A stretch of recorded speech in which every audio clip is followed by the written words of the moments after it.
Avant de vivre une idylle médiatisée avec Sophie Davant, son ex Éric Orsena, brillant écrivain, a connu une histoire amoureuse qui a fini en drame. Sa compagne de l'époque est morte, brutalement. Écrivain célèbre, Éric Orsena a vu sa vie prendre une proportion people lorsqu'il a partagé un bout de chemin avec Sophie Davant. L'homme de lettres de 76 ans, figure incontournable de la littérature française, et prestigieux membre de l'Académie française, a été en couple avec l'animatrice d'affaires conclue de mars 2012 à septembre 2013. Un véritable coup de foudre puisqu'elle avait alors quitté son époux de longue date, le journaliste et animateur Pierre Sled, avec qui elle a eu ses deux enfants, Nicolas né le 24 juillet 1993 et Valentine née le 27 novembre 1995. Mais si celle qui est désormais en amour avec William Lémergie, a connu d'autres histoires, Éric Orsena aussi puisqu'il a été marié à 3 reprises pour autant de divorces. Il a d'ailleurs vécu une bien sombre histoire lorsque l'une de ses anciennes compagnes est morte subitement, à 42 ans.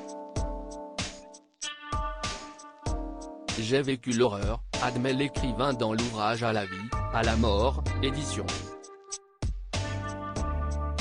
Flammarion, de Catherine Sellac.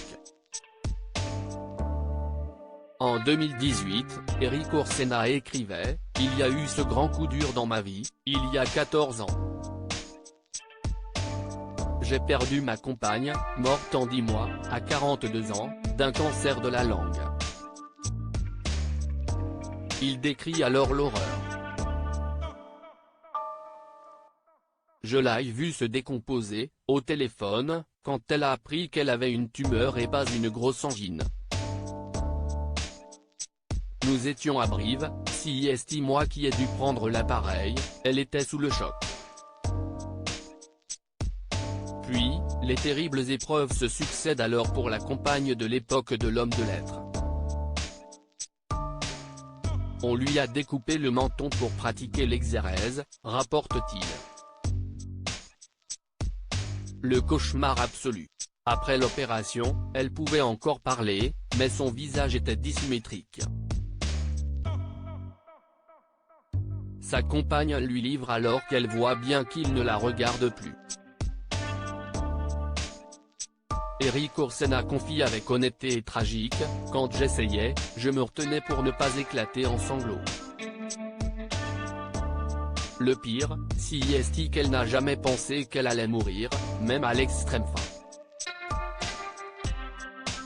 Elle était dans le déni. Je n'allais pas contre son mensonge, c'était terrible. Cela nous a volé la faim, car on n'a pas parlé, estime l'ex de Sophie Davant des années après ce drame. Il a écrit le livre La chanson de Charles Quint pour ça.